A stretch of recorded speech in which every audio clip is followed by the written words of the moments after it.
여러분 혹시 이런 경험 있으신가요? 친구들과 모여있는 그 단톡방에 새 메시지 알람이 뜹니다. 평소 저와 친했던 친구인데 저의 글에 대한 댓글을 단 거예요. 크크크크. 정말 노답이다, 너 답 없다, 이런 크크크 답을 달았는데 그곳에 있는 친구들이 같이 크크크크 다는 거예요. 핸드폰을 보고 있던 제 손은 조금 시렸지만 무안할까봐 저도 크크크크 나도 인정 크크 이렇게 달았어요. 그런데 천장을 잠깐 보는데 갑자기 가슴이 좀 시려지는 거죠.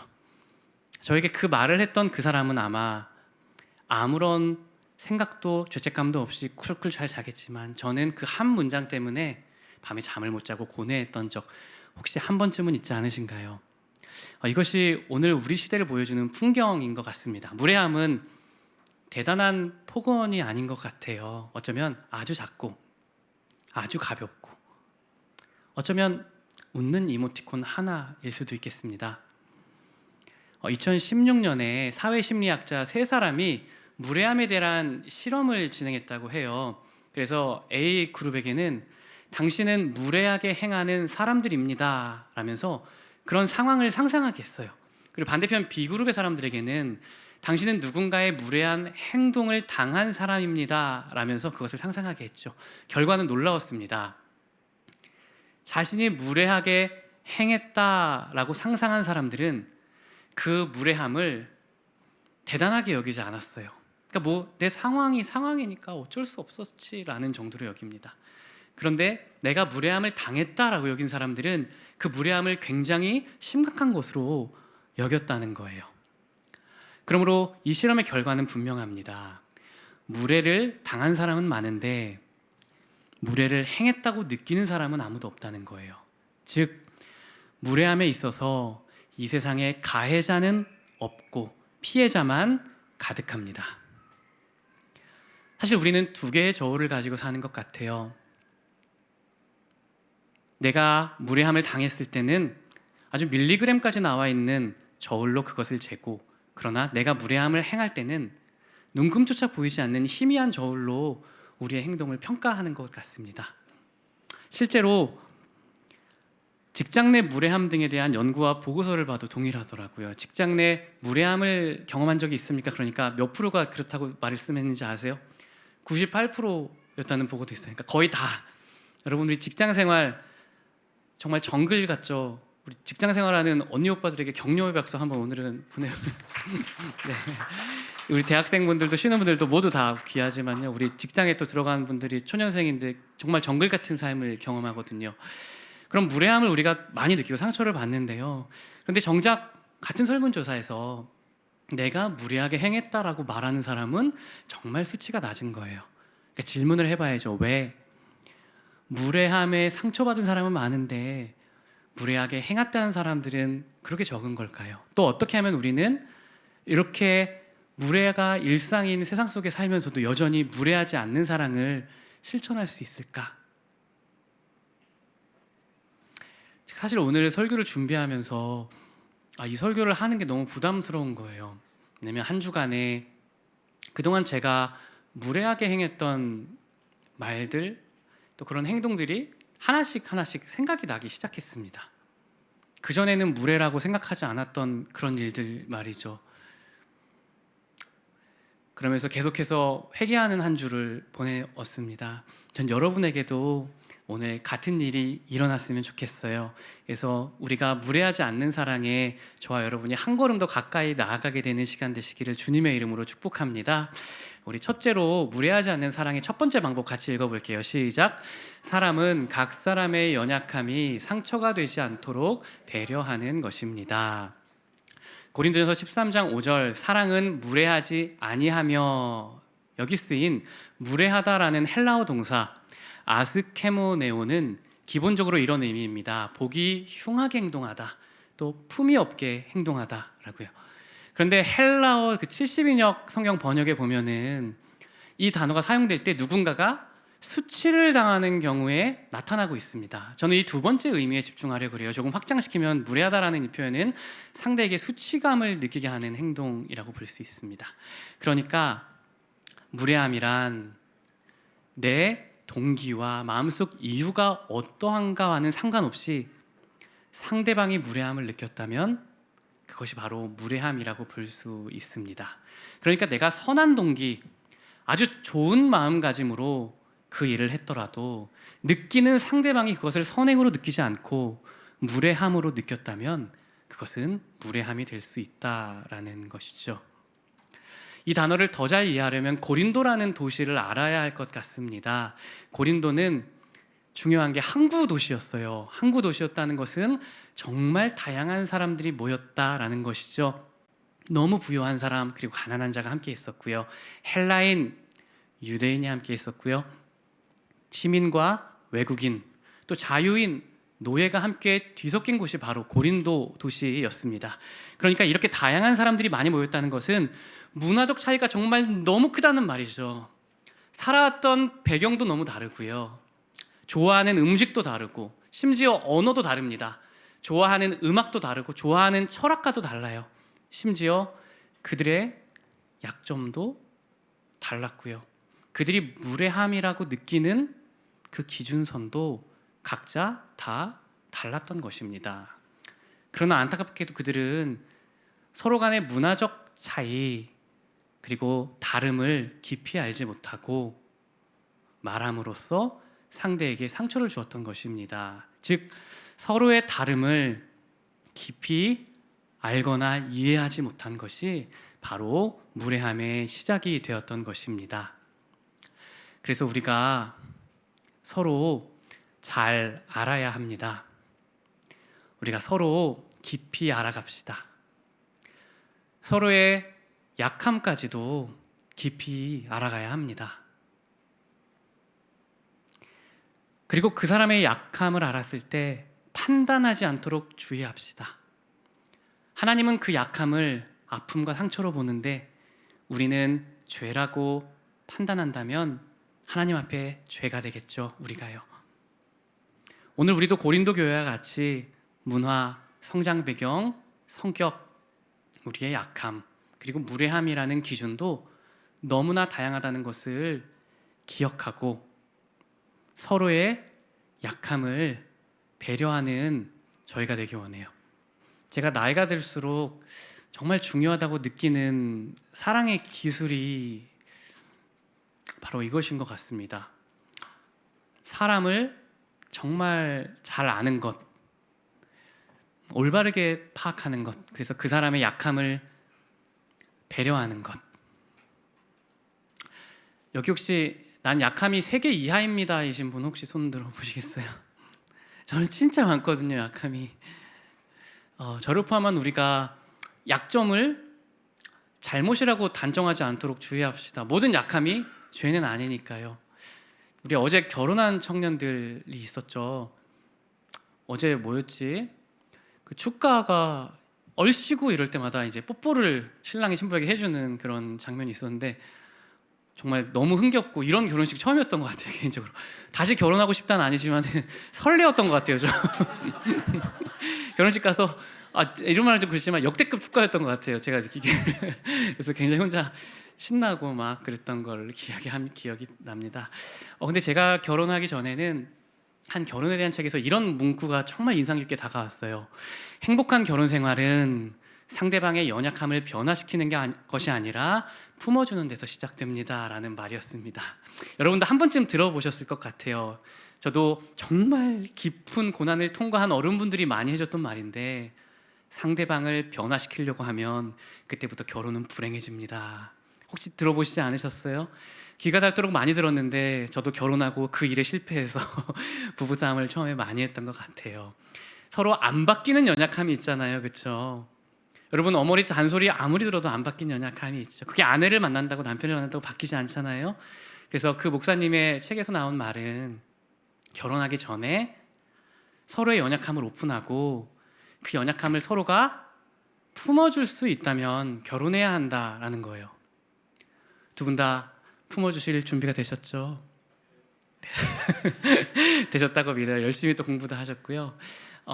교회도 마찬가지인 것 같습니다. 우리도 변화되지 않는 연약함이 각자 있는 것 같아요. 그런데 어떤 부분에서는 우리가 때론 정말 사랑으로 직언을 해야겠지만 일반적인 경우는 그 연약함을 품어줘야겠죠. 우리가 교회로 모였다는 것은 이 사람의 그 연약함을 내가 평생 동안 품고 가겠다라는 결단인 줄 믿습니다. 이것이 주님의 마음이고요. 때론 반드시 지적해야 할 때에도 정말 사랑으로 이야기하고, 일반적으로는 죄가 아닌 약점의 경우에 그 약점이 그 사람에게 상처가 되지 않도록 우리가 서로 배려하는 것, 신중하게 그 사람을 헤아리는 것이 사랑인 줄 믿습니다. 그러므로 이 자리에 있는 청년분들을 진심으로 축복합니다. 여러분이 서로를 더 깊이 알아가는 청년분들이 되시기를 축복합니다. 서로의 약점까지도 올바르게 파악하고 그 약점을 판단하는 것이 아니라 그 약점이 상처가 되지 않도록 배려하는 여러분 되시기를 주님의 이름으로 축복합니다. 우리 둘째로 무례하지 않는 사랑의 비결 같이 읽어볼게요. 시작. 사랑은 사람을 격하시키지 않고 격상시키는 것입니다.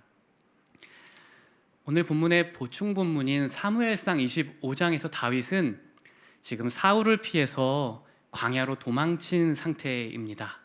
그 광야에는 600명의 사람들이 있었지만 잘 곳도 없었고 쉴 것도 없고 심지어 먹을 것 하나 없는 절체절명의 위기였기 때문에 다윗은 순간 자신이 은혜를 베풀었던 나발이란 사람을 기억하고 그 나발에게 이제 내가 어려워졌으니 도와달라고 도움을 요청합니다.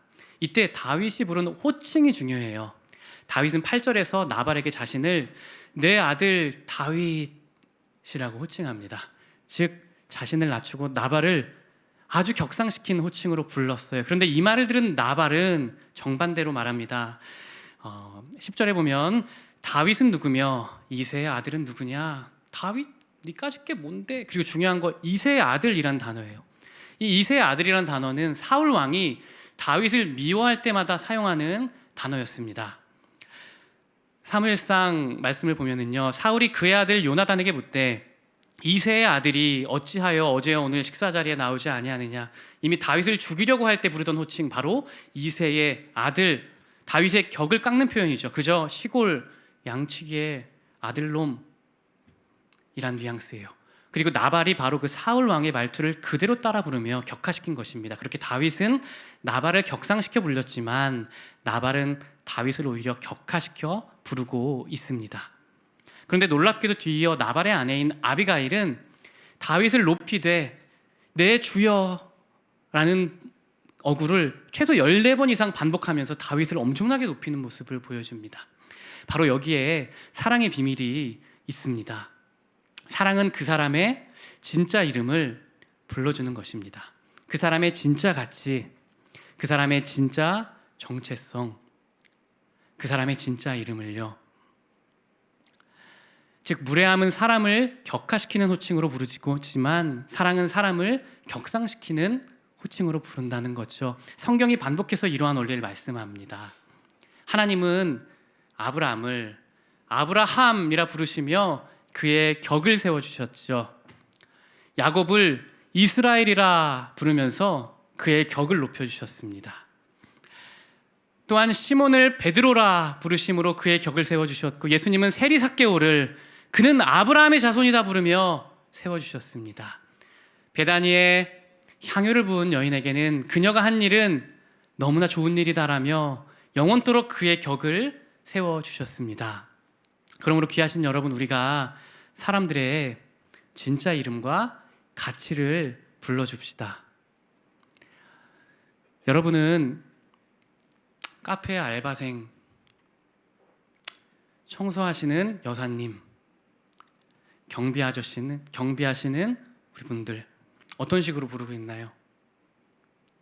저기요 아저씨 하고 바로 본론만 날카롭게 말하진 않습니까? 혹시 뭐 손짓으로 하는 분 있으세요? 영어로 헤이 뭐 이런 분 있으세요? 제 아는 친구는 조금 이제 공부만 했던 친구여가지고 막 좋은 학교 법학과 가고 하는데 너무 교제를 안 했던 거였어요. 스타벅스 카페 가서 저기요 주문 주문 이러면 안 되죠. 가서 이제 공손하게 앞에 가서 말을 해야 되는데 손을 들면서 읽다고 말해 몰라서 그랬던 거죠. 근데 여러분 혹시 처음 보는 사람들 어떻게 부르고 계신가요?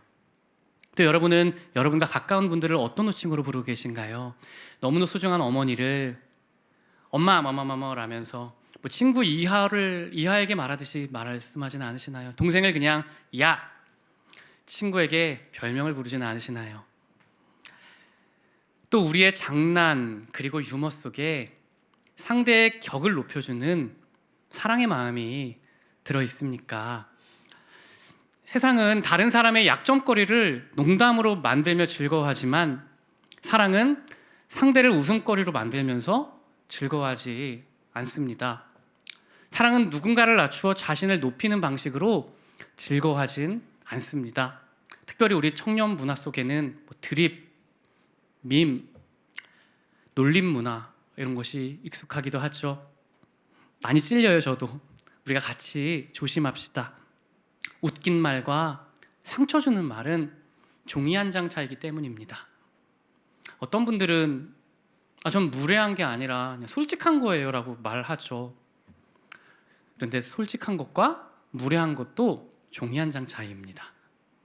여러분의 솔직함이 누군가에게 무례함으로 느껴져 상처가 되었다면 그것은 무례한 것입니다. 그러므로 귀하신 여러분, 특별히 농담을 할 때 상대의 격을 세워주는 사람이 됩시다.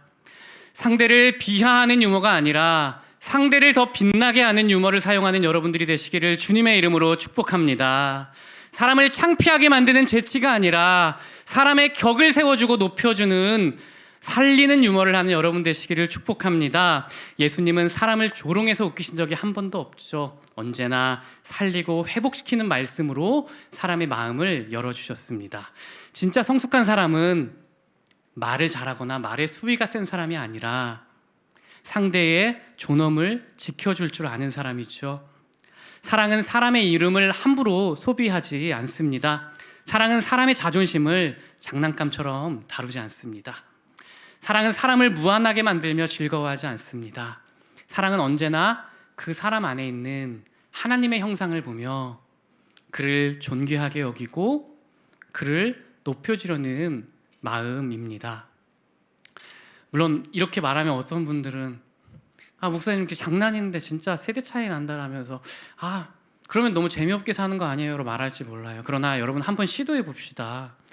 누군가의 격을 높이는 농담으로 친구를 웃기는 일이 상대방을 깎아내리는 농담보다 훨씬 더 깊은 기쁨과 평안과 행복을 줍니다.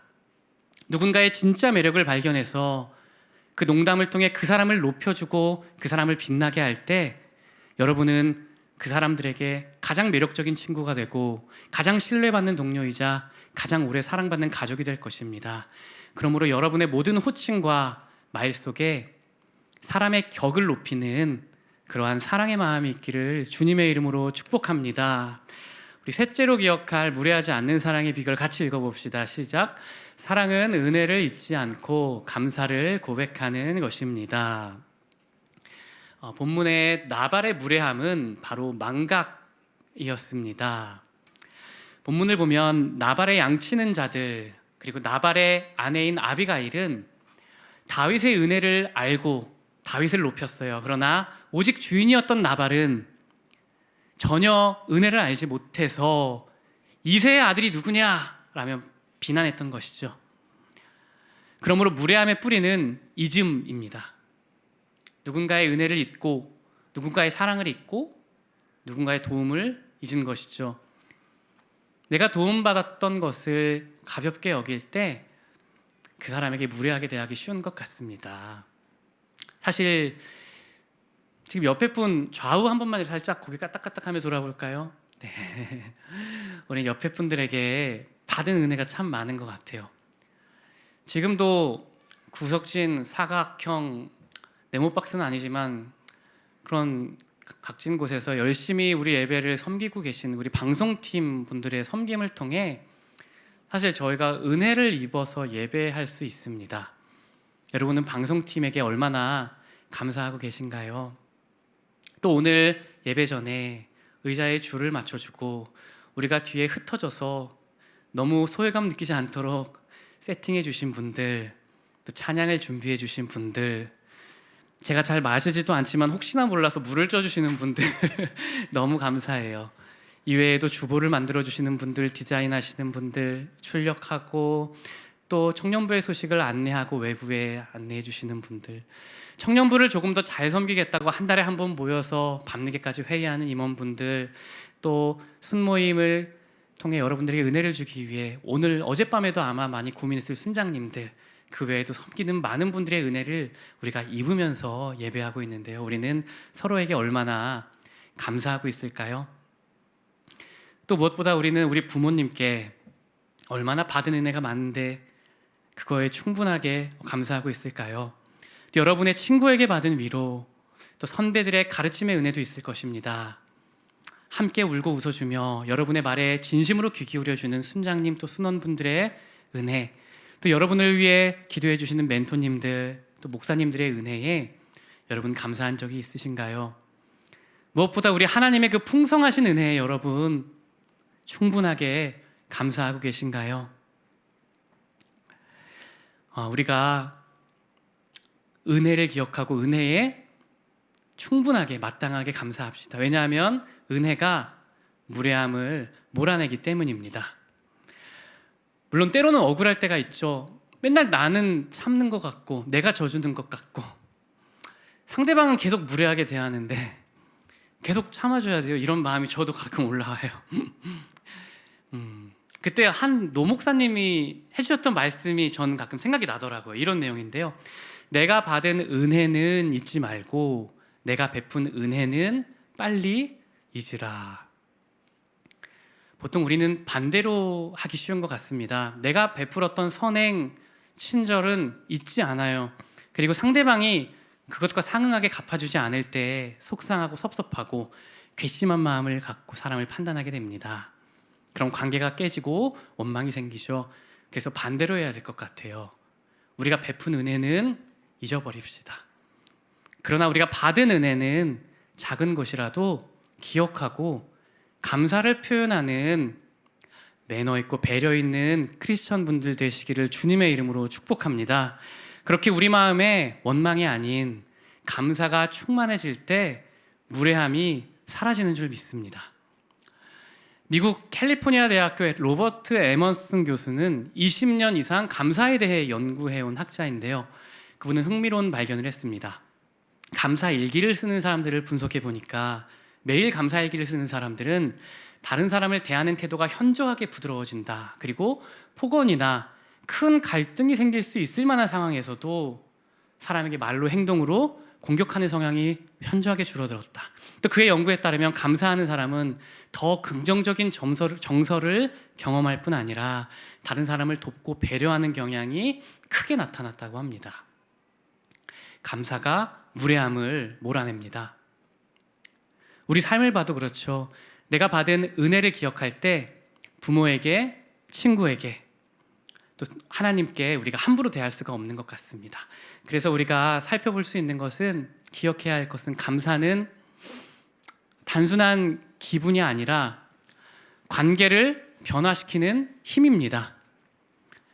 감사하는 마음을 가진 사람은 자연스럽게 존중하는 태도를 갖게 됩니다.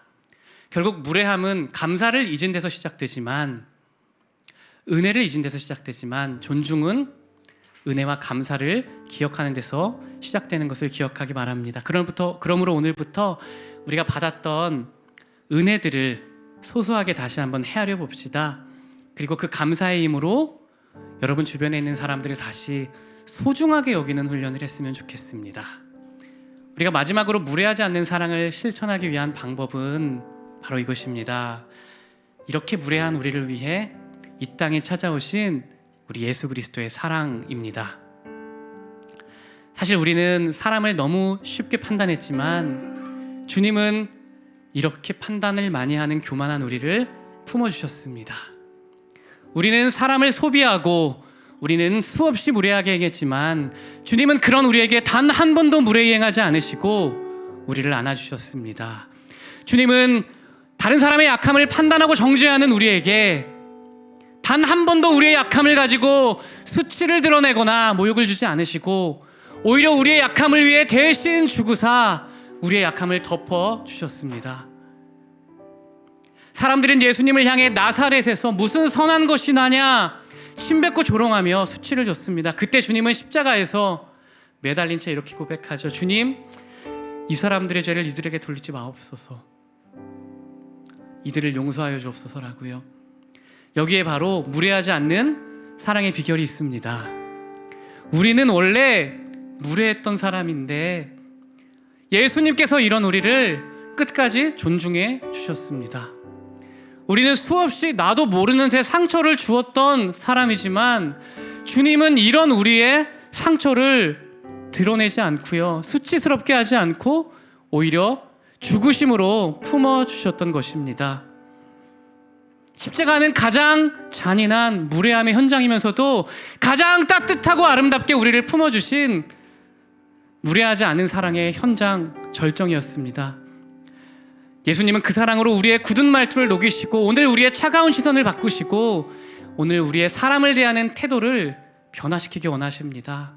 그러므로 이 시간 우리가 이 예수님을 바라보며 하나님께 감사합시다. 상황을 보면 우리는 범사에 감사할 수 없죠. 그러나 나를 위해 십자가를 지시기까지 나를 사랑해 주신 그 예수님의 사랑을 볼 때 우리는 어떤 상황에도 감사할 수 있습니다.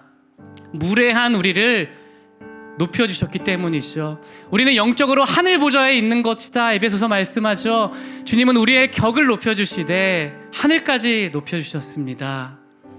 그분은 셀 수 없는 우리의 연약함을 심판이 아닌 배려함으로 덮어주셨던 것입니다.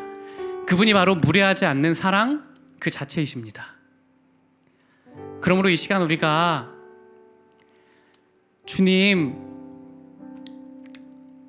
예수 그리스도의 그 깊은 사랑을 다시 잊지 않게 하여 주옵소서. 한 번도 저를 무례하게 대하지 않으셨던 그 주님의 존중의 사랑이 다시 제 마음에 채워지기 원합니다. 그래서 저도 주님의 사랑으로 사람에 대한 시각이 변화되기 원합니다. 다시 오늘 이후로